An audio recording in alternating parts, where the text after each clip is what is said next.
Welcome to the Storypowers Podcast, the show about the power of stories, the people who tell them, and why you should be doing it too. I'm your host, keynote speaker and storytelling coach, Francisco Mahfuz. My guest today is Anna Ong. Anna is an ex-banker turned storyteller. She's the host and creator of What's Your Story Slam, a curated storytelling show in Singapore that constantly sells out. Through her business, What's Your Story, Huh? She uses applied theater and improv techniques in coaching, consulting, and corporate training to find and develop people's stories and create breakthroughs in communication. Sometimes, Anna climbs mountains. Sometimes, her storytelling show traumatizes kids with naughty stories about Santa Claus. Sometimes, naked guys break into her apartment building. If she left banking to find more excitement in her life, it's pretty safe to say that she's doing a great job. Ladies and gentlemen, Anna Ong. Anna, welcome to the show. Hi, Francisco. Thank you for having me. I wasn't so sure whether I should start cracking up laughing from your intro. Love it. Thank you. It's always laughing at the things I say is not only allowed, it's recommended. So just so you know, for the rest of the show. I love it. You made me giggle.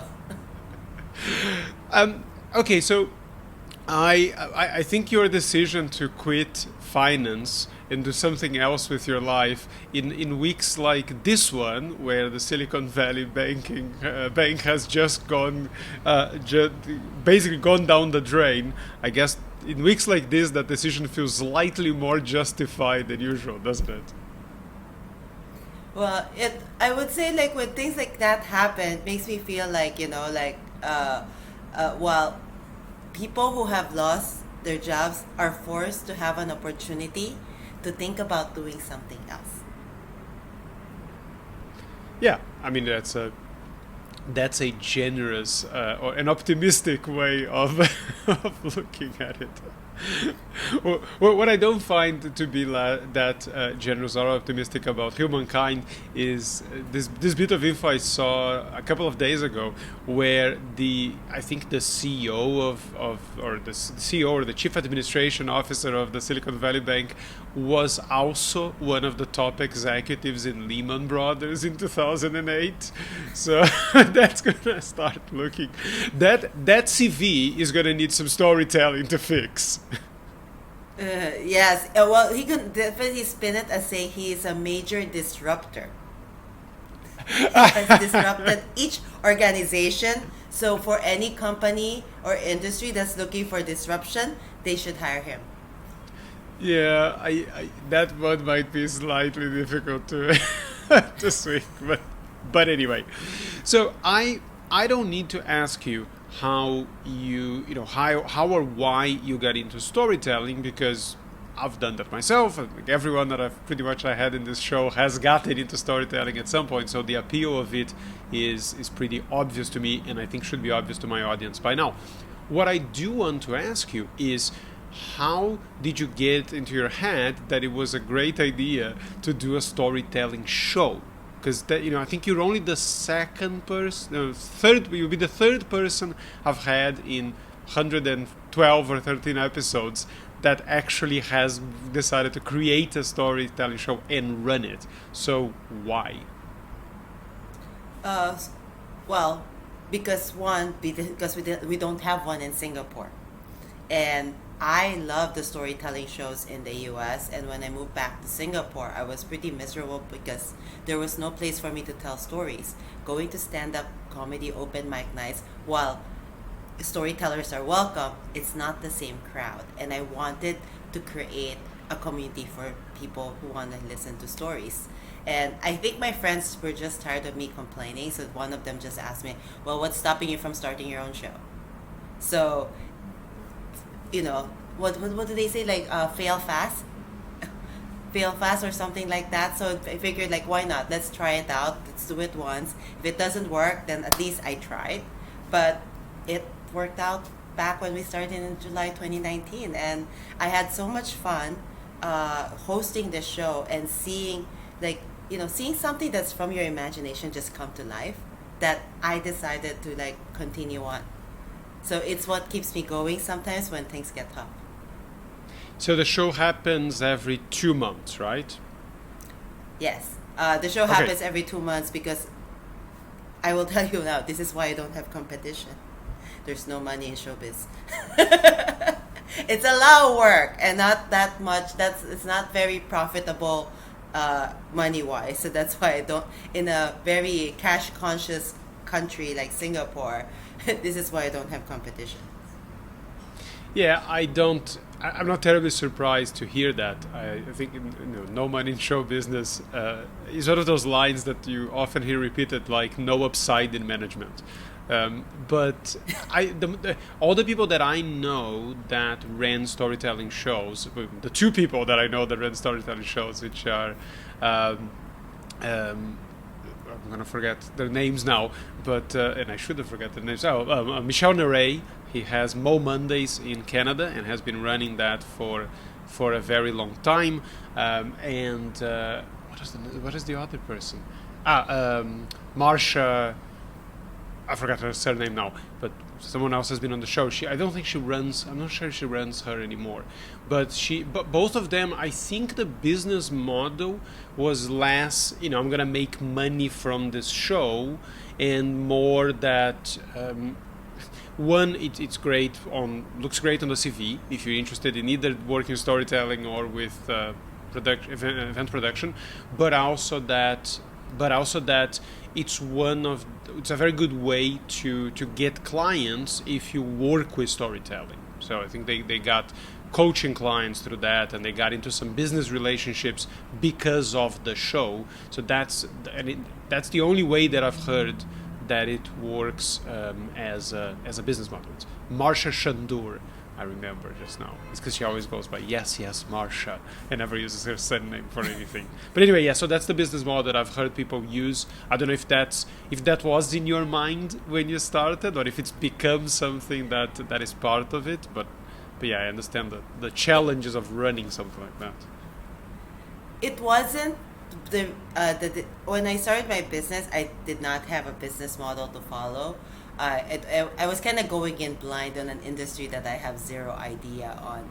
The show started because I wanted to, because out of passion, but the show has become a way for people to realize, to understand who I am and what kind of storytelling I want to do. Because until my show started, nobody in Singapore really understood what I wanted to do in storytelling. When I say personal narratives, a lot of them think I wanted to be an actress, or some of them thought that I wanted to dress up as a fairy and tell fairy tales at children's parties. So until they saw the show and they saw the kind of stories that I wanted to tell, that's when it sparked their imaginations, and it is true. That was where I get approached by businesses to work with them in terms of storytelling. Sorry, what you're saying is you don't want to dress like a fairy and tell stories in children's parties. Just so I get this straight, because this might be where we start disagreeing. Yeah, I will be very popular with your daughters. It wasn't my dream to dress up as a Disney princess and start telling fairy tales. Yes, I think that would be an absolute hit. Okay, so when you design the show, so just talk me through quickly what the show looks like. So how many people speak? I believe you have a theme every show, like how long the stories are, that type of thing. Okay, so my show normally has about 8 people tell stories. It does come with a theme. Each person has to pitch their stories through me, and I help them craft it, or I give suggestions on how they can craft it into a compelling narrative. The logic behind this is because when people work on their stories, right? They're sharing something personal and meaningful for them, and I expect them to memorize it and to deliver it well. So I want to make sure that it's worthy of their time. The audience that I have, they give me 2 hours of their undivided attention. That's what I expect from them. 2 hours of their undivided attention to be present in the show. And I want to make sure that I deliver them something that is worthy of their time. So I cannot afford an open mic. But in between, because some stories can be heavy, I actually have an improv team because I did start off an improv. I have an improv team that does an intermission act for 15 minutes, and they do scenes inspired by lines they hear during the first half of the show. So they have like 5 stories to work with, and they normally ask the audience like, what did you remember in terms of like what lines? So then the audience throws some lines for them to start off with, and then they run with it. Okay, cool. And I think I might have read somewhere that the stories are somewhere around 5 to 6 minutes, right? Yes. Each stories are about 5 to 6 minutes long. How do you ask people? Have you gotten to the point that people just approach you to pitch your story? How do you find your storytellers, essentially? So it's a combination of both. My first show, I had to ask everybody. I had to ask people that I know. It was mostly my friends, although I also went online on a dating app to look for storytellers. Sorry. You went online on a dating app to look for storytellers. Well, yeah, because when you go on dates, right, people tell stories. So sometimes if they have a good story, they go, would you like to tell a story at my show? Hey, we never worked out, but I did find one storyteller to tell a story in my show, and then 10 to watch the show. Okay, but I'm just still trying to understand this. So I don't know if this is a swipe right type of situation. So you go online and you just start talking to them. So this person, I don't know if it's a man or a woman, says, oh, hold on, this girl is interested in me. And then you go, I would really like you to come to my storytelling show to tell a story. Was that essentially your pitch? It wasn't. I don't go that way. I have to make some small talk first. But then they go, what do you do? Then I tell them about my show. Then I go, yeah, I have a show coming up. This is the link. Come buy a ticket. Come watch. So the first show, I may have pitched a little bit too hard because my friend said, Anna, at least 10 guys here think they're on a date with you. Yeah, so I think this in some ways might be the version of like what we see on social media, right? When somebody starts doing small talk with you on the direct messages, like on LinkedIn, it's like, oh, hi, how you doing? How's the year going? And then it turns into some coaching pitch. It's like, how are your objectives for the year shaping up? Is there anything we could do to... So these guys come over and it's like, I don't know, she was talking about stories. I'm not sure, but I fancied her. I'm coming to this show. It's like, you're getting on stage and telling a story now. I was like, what? Well, they have to still pitch their stories to me, and that means that they get some one-on-one time with me, right? I have to help them craft the story. Get to know each other at a deeper level. Then it's all fair and exactly what they expected. No problem there. All right, so that was the beginning. Now has the show gotten to a point that there's enough people pitching that you can just choose the best ones and you fill every show without trying massively hard? I would say not quite yet, because Singapore is it's quite small, and here in Asia people are very reserved and they don't really want to share things that are personal in public. So it still takes more time, but it's a lot easier. Like I get a lot more people pitching. Like I don't have to go around so much like looking for people to tell stories. Normally and because I also teach storytelling, like I don't just work with corporates. I do an open enrollment program where I run a storytelling course for 6 weeks. So I do have some students that I normally can ask if they can tell stories as well on the stage. I have stories from both the corporates who hire me for a 6-week program, because I do kind of like have a little database in my head about who's got interesting stories that I can approach and who I think would say yes. And then I also have people who do want to learn from me the art and craft of storytelling.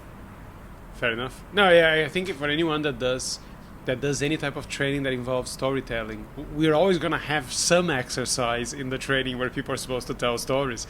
And if you get a good one, I can imagine that it's perhaps not the hardest pitch in the world to say, listen, that was a really good story. I don't know if you know, but I have this show. Would you like to do that in front of, however, 100 people, 300 people? So with people that are... the people that didn't necessarily approach you or approached you with trepidation, which I'm sure there are plenty of them, how do you find they talk, like what is their transformation, if that's the right word to use, between them being sort of reluctant to tell the story, then they work through it, then they go on stage, which is a sort of terrifying experience for a lot of people, and they tell the story. Like, what sorts of things they tell you after they told the story? Because I'm sure that there's stuff they tell you after. So there are like people who come to me because they have massive cases of stage fright that they want to conquer, and they find a certain sense of liberation after being able to tell the story on stage. Because my audience, I think, the difference between stand-up comedy and storytelling audience is that the storytelling audience is normally very welcoming. That the audience is normally just very grateful that you're so brave enough to share something personal to a room full of strangers. But then there are also other people with like really big stories that's in their chest, that they're finding the moment that they tell it, they also feel that it's very cathartic. So I always say like storytelling is cheaper than therapy. Though I find with some of the stories I work on, I feel like, oh, they really should have been in therapy. Yeah, this is an interesting conversation that perhaps neither of us are completely qualified to have, but I've had that reaction from clients before, where you're going, so I'm working through their one of their stories or their origin story, and then I make a connection that they never made before. I said, oh, so the reason you do this thing is because of that thing that happened in your childhood, and they go, huh. And then they just like, you can see that it's landing, and they go, I guess so. I never really thought about that before, but it makes so much. And I said this, it's just not therapy, right? And then I started not that long ago. I started therapy, and I started talking to the therapist about this, and he said, yeah. There is an element of therapy in that process, but where it's perhaps not quite the same thing is your interpretation or the storyteller's interpretation of what happened. Both the person telling the story and us helping them tell the story is aimed towards a story that makes sense, and sometimes life is a little messier than that, and then perhaps we're trying to connect dots that don't necessarily go together, and then the potential issue there is we've made it a little too neat, and actually there is a lot of other things that needed to surface and be explored. And so I think it can work as therapy, but I think anyone who needs therapy probably should get therapy. They shouldn't assume that this is the work and it's done. So that's a good point. Actually, I would always ask my clients when they tell me a story that's heavy, I ask them two questions. Is it a wound or a scar that we're talking about? Is your story a wound? And so they go, what's the difference? Because most of them English, not first language. So I go, well, the difference is when it's a wound, it's still very fresh. It's still raw, and it's just healing. When it's a scar, it's hardened skin. We talk about scars, but we don't talk about wounds. We have to wait for the wounds to properly heal. So I go, so if it's still a wound, because I also can't afford to have them break down on stage, because that I need to protect the audience, I go, you need to go see a therapist, and once you and the therapist resolve it, come back to me and we'll make it into a story. Yeah, I've heard that expression before. I think I heard it slightly more alliteration. It was scars, not scabs. So that was the version I heard from that. I think as I heard from Simon Raybould was on the show before.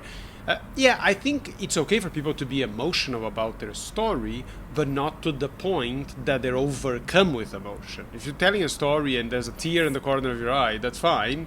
If you're telling the story, go, I'm sorry, I just can't go on. Well, then, you need to tell it another 50 times, so then you pass that point. So, or just wait another 6 months and then tell the story when you pass that point emotionally. So yes, I agree with that. So you have themes for the show. What is the theme for the latest one? Just so we have some examples. The next one is on April, and the theme is fooled. So FOOLED. Yeah. Because right now, because it's around April Fools, but also because we also have stories about being tricked, playing tricks, or having imposter syndrome. So those are like things that I think apply to the theme Fool. You yeah, so the show's the theme is food, and you have some lines, I think, on a flyer I've seen on social media to give people ideas, and one of them is, tell us about a time you thought you had everything figured out only to realize you were wrong. And I read that and I thought, how many hours have you got? And the other line you had was, tell us about a time you misrepresented yourself. And I immediately thought, well, there's about 700 million people on LinkedIn. I think there are some candidates for that particular part of the theme. A call to all LinkedIn coaches. Tell us about a time when you misrepresented yourself. Yeah, I think there's a lot of people with those kind of stories, because I want also to inspire people to figure out you do have stories. Because a lot of people would tell me, oh, I don't have a story to tell, especially when they find out I'm a storyteller. Yeah, so these themes, like, because like for you, like you, so many things have already popped up, and it's true. We all have gone through these moments where we've misrepresented ourselves, or intentionally or unintentionally. But normally, when we're applying for a job, sometimes we misinterpret ourselves all the time. So yeah, I think everyone has a story, and the prompts is supposed to get your memory jogging and realize that you're not alone in this process. The conversation I often have with people, because that I've had this so many times, conversation that irritates me, the whole I don't have any stories, and my question to most people is just like, has anything weird or funny or thought-provoking ever happened in your life? And I go, yes. Did you learn anything from any of those experiences? Yes. Right, that's a story. Okay, it might not be the world's greatest story, it might not be your best story, but that's a story. And I'm pretty sure you had 5 of those in the last few weeks. Now, would they make for an amazing story to tell on a show? Perhaps not. Perhaps they will need more work to go from this small thing that was interesting to something that other people can take a lot from. But I think it's just a misconception of what a story is. People are thinking of an adventure. What is the story? Oh, you were climbing a mountain like you done not that long ago, and things went terribly wrong and you almost died, and they think this is a story. They don't think your kid saying something weird or that sounds weird and makes you rethink your whole life as growing up in the country you grew up. They don't think that's a story, but it is. It's probably a better story because it's more relatable than the mountain climbing one.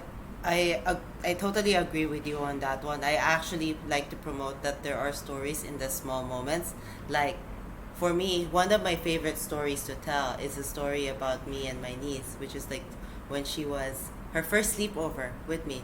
First time I took care of her unsupervised, and it was the first time she told me I love you. And it's like, and so I would tell, like, especially clients with kids, tell a story about a time your child tells you I love you, and then suddenly I would have said, oh, my parents never told me they love me. That got dark very quickly. Up a can of words. Yes, that got heavy very quickly. But yes, so one example I used often is so this was maybe so it's a few months ago. I'm having breakfast with my kids. We have a big window in the living room, and my oldest Alice, she looks out the window and says, "Papai, the building across the road is almost ready." I'm like, sure, but why are you so excited? She's like, oh, because when the new people move in, they're gonna be super happy, right? And I'm like, I guess so, but what makes you say that? And she says, well, because it's a new building, and new buildings are for homeless people, right? And I was like, well, it's not quite, doesn't work quite like that, and I couldn't really explain to her, and it just hit me like how differently she sees the world than the world actually is. It's kind of sad that she sees the world in such an optimistic way, and the world's very far from that. But I have hundreds of little stories like that. Now, would they be able to tell that for 5 or 6 minutes on a show? No, I would have to string 2 or 3 of this with perhaps a bigger change that has happened with me as a parent to get a good story out of it. But for the purposes of using it on social media, for the purposes of using it on a podcast or in business even, I have used that story. Like I've done talks on diversity and inclusion, and I've used that story as one example how kids today see and want to live in a much different world than the one we actually live in, but we're not quite there yet. So I think a lot of mileage in those small stories. Yeah. Oh, it's a very beautiful moment and how you described it. Yes, it's not all moments with my kids are beautiful. Plenty of them are not, but but that But I like them all. Like I like, just because you say to people, and even people that don't have kids, but people they've been kids, they've seen a child before, it resonates with them, and I think it's just changing people's understanding of what the story is to figure out that they can become storytellers, and also that even if you have the adventure in itself is not usually that interesting if you're telling it from a zoomed out perspective. Even take it the last mountain climb you've done. The fact you've climbed a mountain in itself is a one-liner. You need a small story in that to make it an interesting story for an audience. So I think it's all about the small I stories. agree. I actually find that sometimes all these major like climbs, it's a travelogue. It's not really a story, because it's about me just talking about what I did, and I don't find it particularly interesting to tell. So whenever my friends say, "So how was the climb?" I go, "I climbed it. I climbed up. I climbed down. That's it. It was tough on my joints." I go, "What I enjoyed more was the final destination, Shangri-La." So I tell more stories about what happened when I was trying to check into after a hard day of climbing. I just really want to get into my hotel room, and the front desk girl took 2 hours to check me in. Yeah, but that's an amazing, relatable part of the story. It's like, I've done this thing that is supposed to be amazing and super hard, and I enjoyed it. It was fine. But then this thing that was meant to be really easy, this is the thing that's tripping me up. And that is you can twist that particular lesson into something that a lot of people could use. Have you ever went for something difficult, found that it wasn't so hard, then got tripped up with a tiny thing? I think the example people use when, even with mountain climbing, is it's not the mountain you climb, but the pebble in your shoe that is the real challenge. Okay, so when you were working with these storytellers, which I would imagine the vast majority of them are not experienced telling stories, or at least they're not experienced telling stories on stage, right? Yes, most of them are not experienced. I actually find it's funny. I find it harder to work with people who have experience as speakers versus novices, because with novices, it's like a clay, right? I can mold them, and they're very open to suggestions and feedback. And people who are already seasoned speakers have certain habits on how they want to tell a story. And when I tell them, that's not a story, that's an anecdote. That's an essay, that's a monologue that's going through your head right now. I need this. They go, I don't understand what you're trying to say. It's a story. I go, no, it's not. It's better to be written, but I need something that can spark people's imaginations. And that's where I find the struggle. But then when they deliver, that's fine. They show more confidence. But I find novices are sometimes the first timers, the nervous ones. They're the best to work with because they follow my instructions.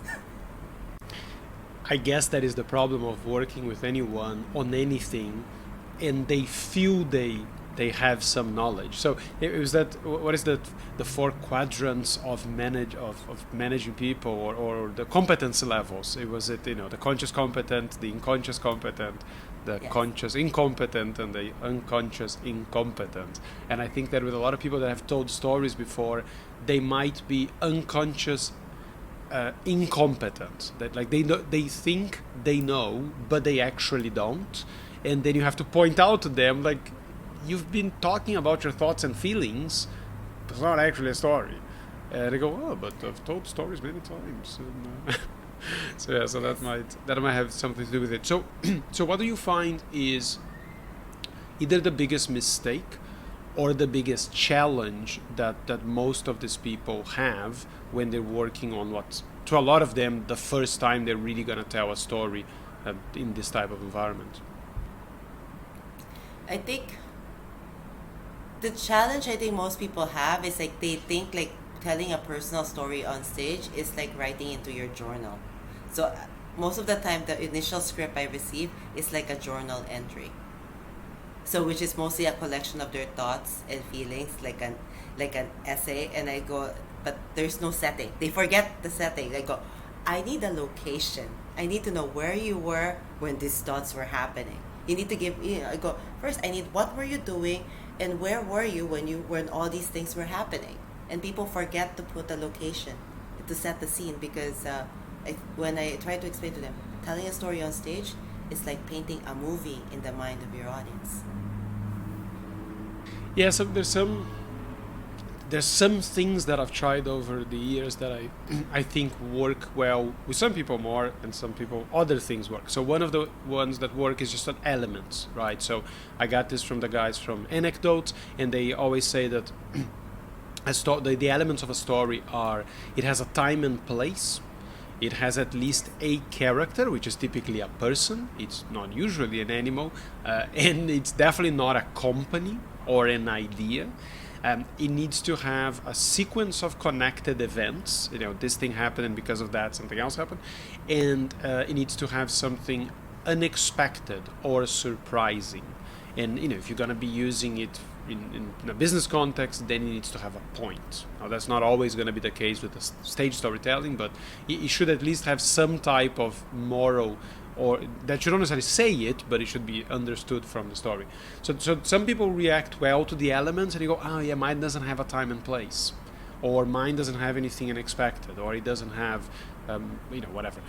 And one other way of explaining what a story is to people that are struggling is Marsha Chandur describes it. She talks in the movie language, like what you just did. She talks about a movie in the mind of the audience, but she breaks it up into three different things. She says, well, when a movie starts and it's just like words on the screen, like the beginning of Star Wars, or is a voice over saying, in the beginning of time, blah, blah, blah. Okay, so that's a voiceover, okay? That's really boring. That's not really what we want. At least we want as little of that as possible, okay? And that's just explaining things.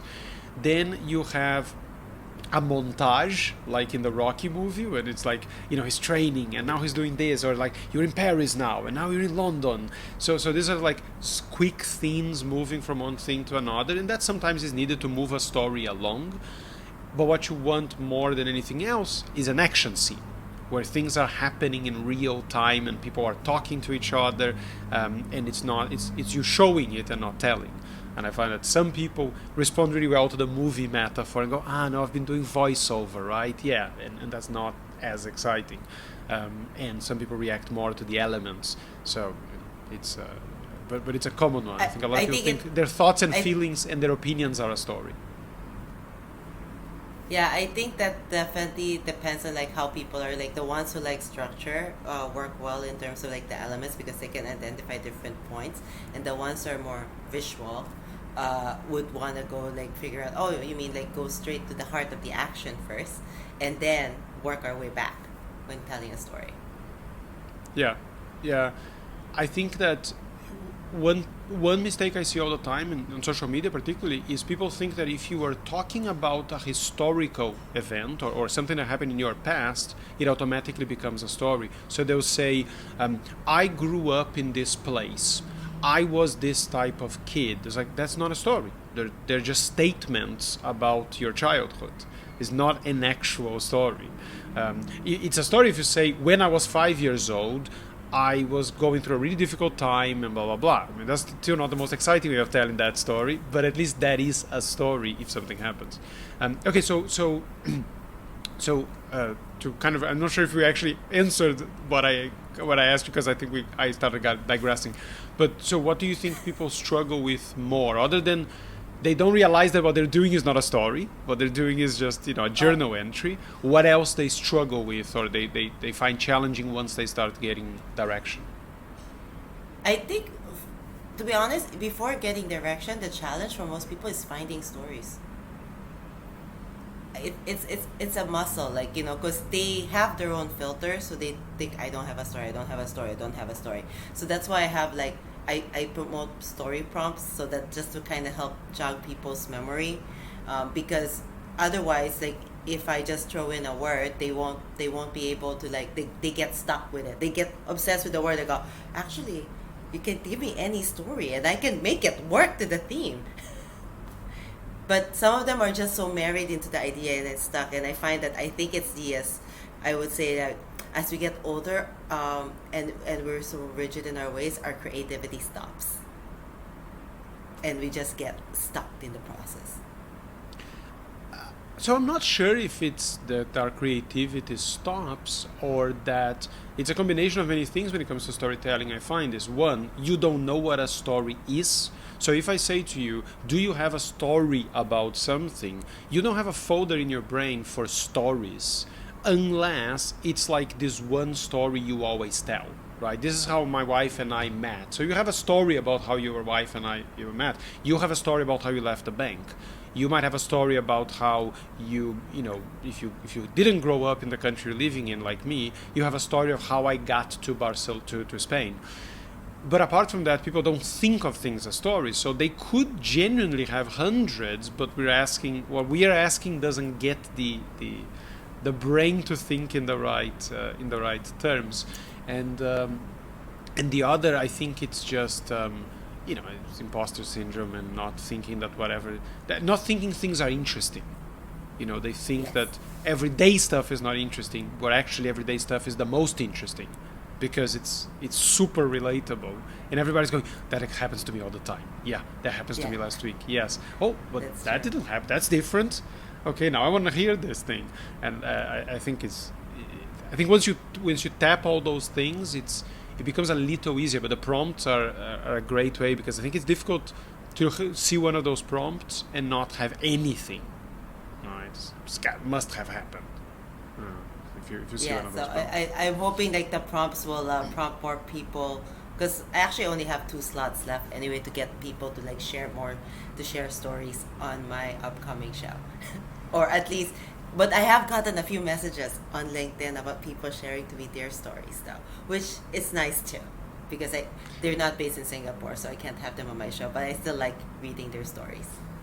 Yeah, no, I can imagine. I think if you were doing this virtually, you would have no challenge whatsoever of getting as many storytellers as you wanted. I think no challenge in terms of getting storytellers to tell stories, but getting people to watch it is a little bit more challenging. Because a lot of people don't want to sit through looking at the screen. So I find that's the challenge of doing virtual shows. But I love but when I did my shows virtually and hybrid, I love that I was able to bring in people from Canada, Australia, the United States, telling stories on my stage. And I would have them up on a movie screen, and their audience is in Singapore watching them. When I did it as a hybrid show. Do you get feedback from your audience that is do they get surprised? They come in, maybe they were not completely sold on the idea, they kind of knew you, someone asked them to come along. Yes. I would imagine a lot of people, because a lot of people have never watched what we are calling storytelling. They have an idea of what it's like, but they've never watched a storytelling show or anything remotely like, stand-up comedians or something, which we know is not the same. So what sort of feedback do you get after the show? I would imagine a lot of people are sort of blown away by the fact that stories are actually a cool thing and listening to them is fun. So I think one of the best feedbacks I got was someone who told me, how can you make how did you manage to find something warm in such a cold place? And I didn't understand it for a while. What are you talking about? Singapore's very hot. And he says, no, but Singapore's very cold emotionally, and your story is just a room filled with warmth. How did you manage to create something that's so warm in such a cold place? So I think there are people who fall in love with the show when they finally see it, because they feel that it's one of the places where they just feel completely welcome, like they belong. It doesn't matter if you come alone, everyone is so friendly, and I think that's like the culture that storytelling brings, that everyone is just happy to meet other people, and it's just for the love of stories. So but yes, of course, there are people who come there to cheer for their friends, and then there are people there to just kind of like check it out, to see what it's all about. But most of the time, people who come back and tell other people about it are those who fall in love with the show, fall in love with the culture, and are inspired to also reflect back in terms of their own stories. They don't necessarily go up on stage and tell them, but they like that. They like that it allows them to reflect on their own life, and then socialize with everyone over drinks. Yeah, I'm not surprised by pretty much any of that. I think I was just thinking first that it was a great marketing feedback, a room full of warmth. But then I realized that, as you said, Singapore is pretty hot. So writing a room full of warmth might not attract people. The warmest room in Singapore might not really attract people the way you. It's a room full of warmth, but don't worry, the AC is on full blast. Yes. I mean, you can probably put the testimonial there, and then you have your line about the AC. So how have you found that out of the process of running the show and helping people with their stories, how has that changed, if it has, your own storytelling? Like, do you tell stories differently now that you've been doing this for a while and helping other people with their stories? I think in terms of on how I tell stories, I always keep working on refining my own technique. I don't craft my stories as often anymore. Before, it takes me a long time to craft them. Now I work on how to quickly find stories and being able to feel more confident telling stories spontaneously. So I'm always, whenever I think about telling stories spontaneously, I mean, of course I do that. I think we human beings, we do that pretty much every day. But I tend to find that for me, spontaneous is fine. The third time I tell it is 100 times better than spontaneous. Particularly for stuff, people on LinkedIn sometimes ask me about the stories and whatever, because I always do them in one take. Like, if you ever see a video where I'm telling a story, it's one take. There's no edits in it. And there's how do you do that? It's like, well, I don't know. I tell the story usually 2-3 times just to make sure that I'm getting to all the points I want to get to, and I'm doing it in the time more or less I want to do it. So I don't want to tell any story on LinkedIn that is more than 1 minute and a half to 2 minutes and a half, because attention spans and all that. So if I tell it the first time and it's coming out kind of like I'm touching all the points, it's 2 minutes and a bit, I might tell it one more time just to sharpen it up a bit, and that's it. And then the third time I tell it is what's on the video. And if I put it on my keynotes or on my training, then I can tell it in my sleep, and I'm never really practicing it anymore. The first time sometimes is a little clunky and rambly, even though I've been doing this for a while. So at least that's my experience with spontaneous storytelling. I agree with you in terms of that. Like, the first time is always I have a name for the first time we kind of craft the story. I call it the CFD. The crappy first draft. Yes, that's true. Yes. Yeah. And when I tell my clients this, or even people who submit stories, right, I go, just give me the crappy first draft, and they feel more comfortable sending me something, because I find that some people spend so much time editing what they're gonna pitch to me. I told them I wouldn't bother, because I'm gonna make you redo it anyway. So So just give me the crappy first draft because I want you to go through the process of just getting it out there. Getting it out. And then the second draft, you're right. The third draft is 100 times better because the second draft is the moment you write the first draft, the second draft that you make is you already know how to make it better the second time around. Yeah, I find that both the people that I work with and for myself, if I just take a little more time, only do this in my head. I never write this stuff down. But I don't. If I'm crafting it in my head, it's like, okay, so what is the point of the story? What is the change that I've gone through that other people can relate to and learn from? Once I know that, then what supports that change in the story and needs to be there? What doesn't? Where do I start that is as close to the end as possible? And what is the moment that I'm basing the story around? Like once I kind of know those things in my head, I can now start trying to tell it. And I find that my crappy first draft is not miles away in the content from the final draft. It's 10 times, 100 times worse in the telling, but the content itself is like, well, it's kind of serious. It's not exactly the same. Yeah. Because there's a line here that does this thing, there's a line here that does this other thing. So yeah, but I think what I notice with a lot of people is because they don't have that mental structure of what they're trying to do with the story, it's pages of stuff, and you're like, yeah, but why did you start 3 years ago?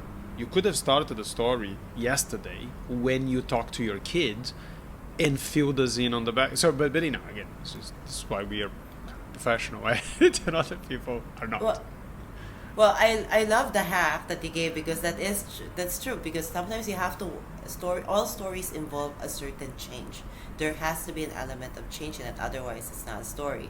And you basically your hack, and I love it, is because it goes straight to the point.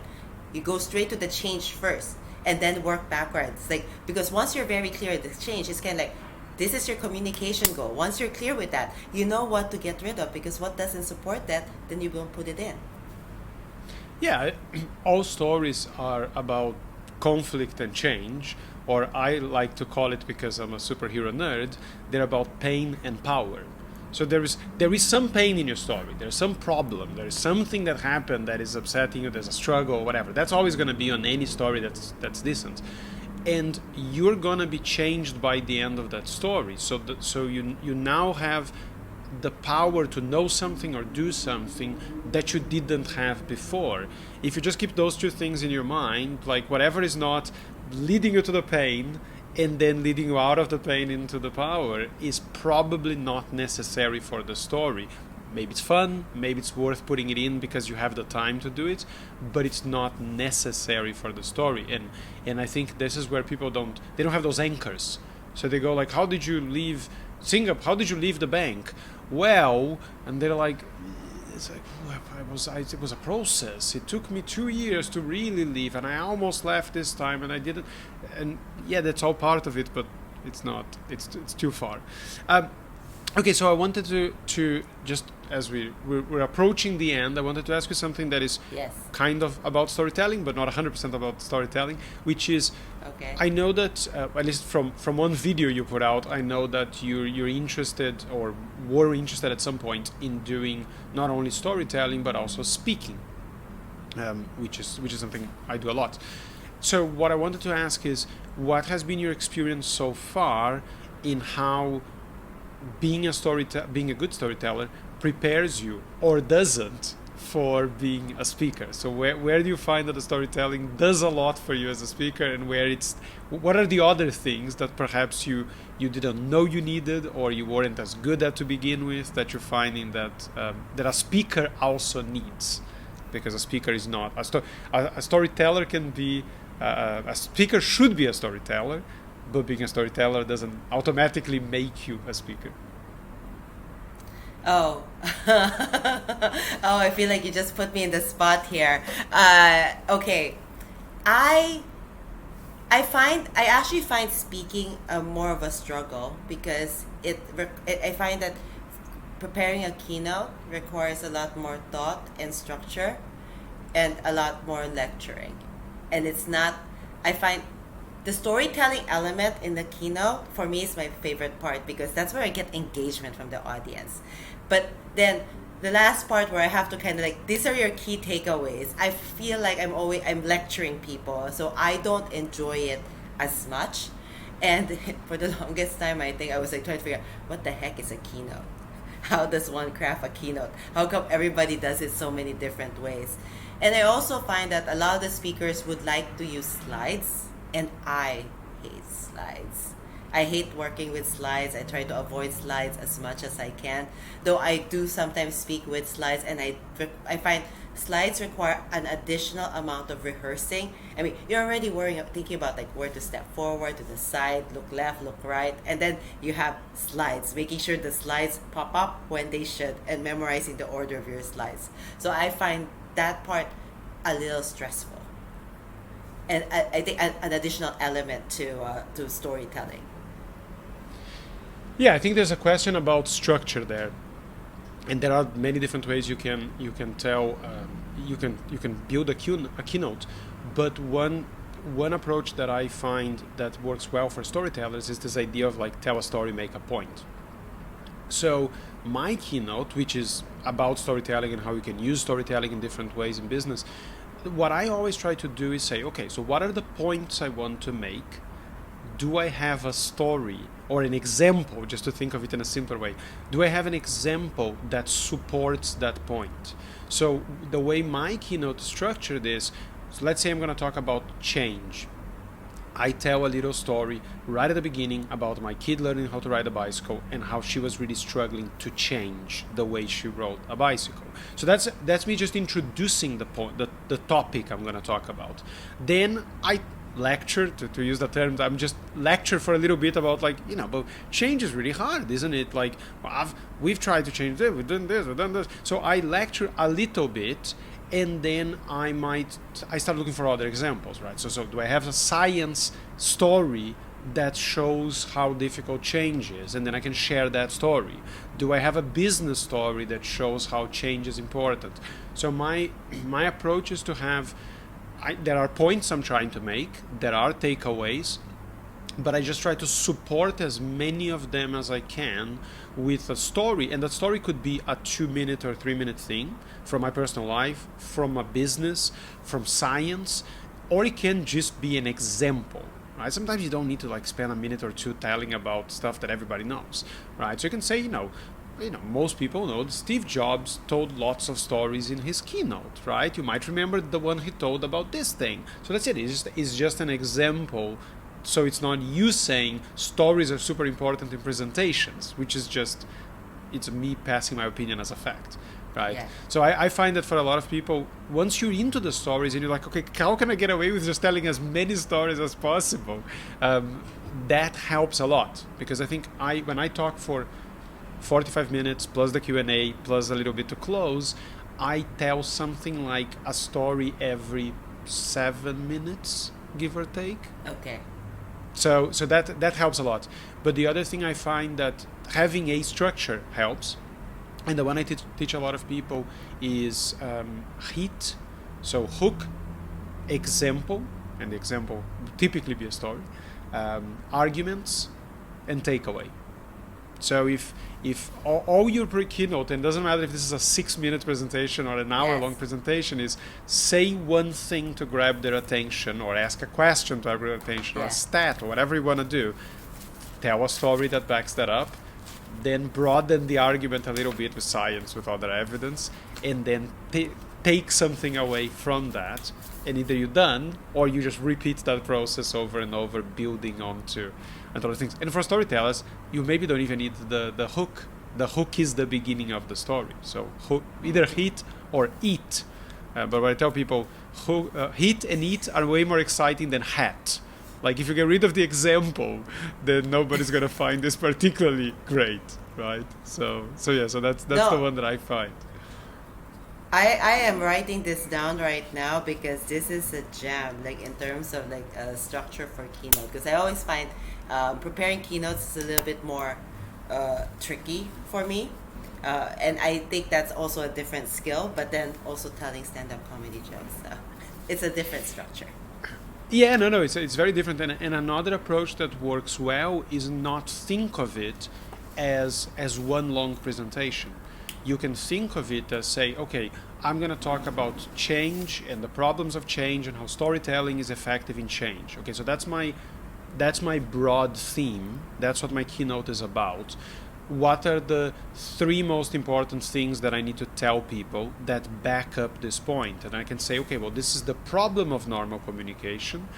This is why most people don't, this is why storytelling is the way to fix that problem. And here are some techniques or tips or tricks or whatever in how people can actually use that in their day-to-day lives. So you could think of those as 3 completely different presentations, and each one is like 15 minutes long. And then you just build that one. So do a 15-minute presentation why the way most people communicate is not very effective. And then you okay, so what story can I tell here? What signs can I use? Whatever. You're done. And then you just put those together.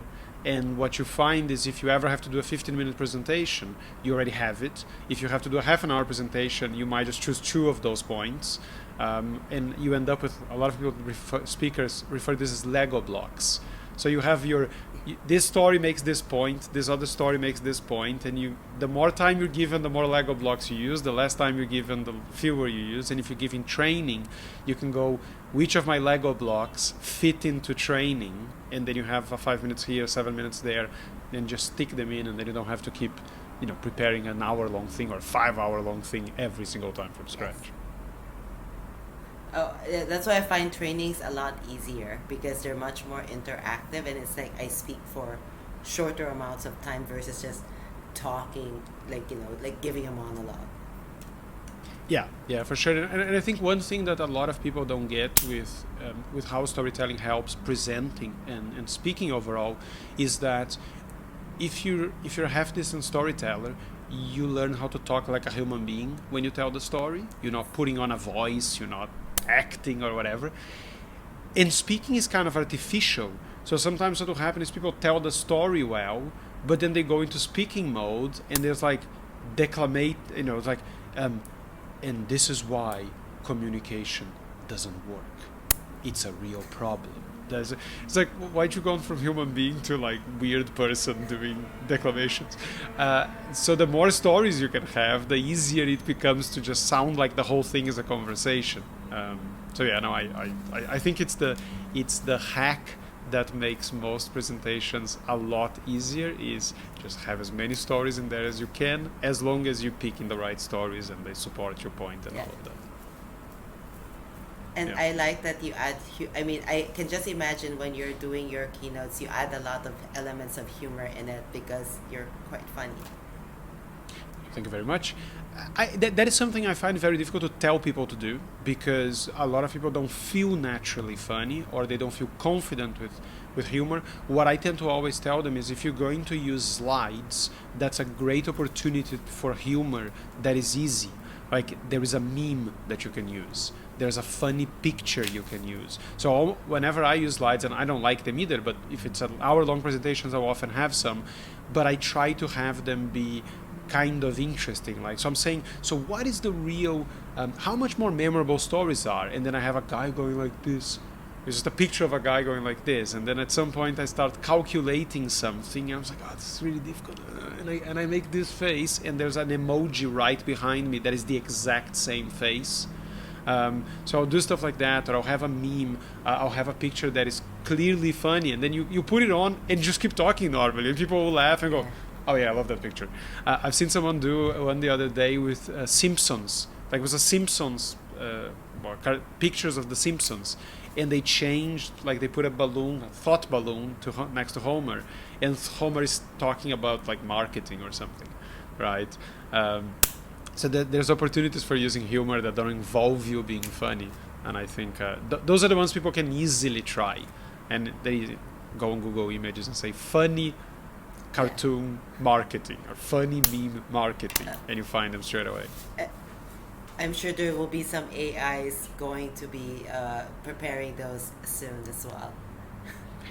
And I think that's fine, and I know if you've been playing around with ChatGPT like many of us have, and I think we're very far away from a point where the person who stands up to present in front of other people is going to be completely replaced by anything an AI does. So if an AI helps you create your content, great. Like if you go on the AI and say, what is a good structure for a keynote speech that lasts this long and has this as the main topic or the main point, and the suggestions might actually be very useful. You still need to get up there and present. I think we're still a bit far away from the AI doing the speaking for us, at least doing it in a way that most people would want to watch or pay to watch. So I'm not worried just yet. I wanted to tell you something, but I don't think I want to put it in the podcast about like the things I've asked ChatGPT to do for me in terms of work. I think I don't, you don't need to mention it here, but I know a lot of speakers who really like it, and they find that there's just a massive time saver, right? So I know a guy who works with clarity, like he helps his clients get clarity on their messaging and other things they're doing, and he just uses ChatGPT live with them. So it's okay. So we want to talk. You're talking to marketers, and this is the main thing we're talking about. Let's just get some ideas to discuss. And then he goes on ChatGPT and asks some questions, get some ideas, and go, okay, some of these look interesting. What do you think? And then they debate them. Like it's never the final product, but it's say, okay, ChatGPT, can you rewrite this as if you were a TED speaker? Can you rewrite this as if you were a marketer? And you still need someone leading that process because most people don't know the questions to ask the AI. And the people who do are never going to be your clients anyway. So I don't think it's... I think pretending we are doing a lot of stuff when we're not, and there's an easy technological way to do it, is a very easy way to talk yourself out of business, because you'll be so easily replaceable that as soon as people realize, then that's not a concern I have, at least. No, I like ChatGPT in terms of like helping me come up with some of the prompts. But I mean, I had to come up with my own prompts, and I go like, okay, can we like tweak some of the prompts like ChatGPT gave me? But I go, okay, but that's good. ChatGPT is good for brainstorming. Sometimes, and that's just giving me some more ideas. And that's it. And the person who says, "Oh, did you get that through ChatGPT?" Well, that has taken away completely the value of what you've done. I was like, did you do it? Like, did you go and do it? Because if you didn't, but like if people are hiring us, they're hiring us to solve a problem. If we've solved the problem, then we've solved the problem. Now, I could have done it myself, but you didn't, right? You didn't. So the next time, try to do it by yourself and see how well that works for you. If it works, never hire anyone again. Okay. Well, I mean, the reason why they hire us is not because they can't solve it themselves. It's just that we can do it faster. But there you go. We can solve it faster. Right? So could they do it exactly the way we do it at the same time, with the same effort, with the same level of confidence that it's going to get done? No, because if they could do it, they would do it. It's always a combination of those things. They don't know how to do it fast enough, they don't feel confident with the results, they just don't want to have the responsibility. They want to pay for someone to have the responsibility or to lead the process. And I think that goes for any type of consulting or coaching. I don't think it's people don't have the mental skills to do it if they had some direction, but often they just don't want to, or they know they will never get around to it. So, I don't think anyone that hires a diet coach, the vast majority of people, they know how to lose weight. It's not a mystery. There is a reason they don't do it, and it's not a lack of knowledge in the vast majority of cases. Someone to blame.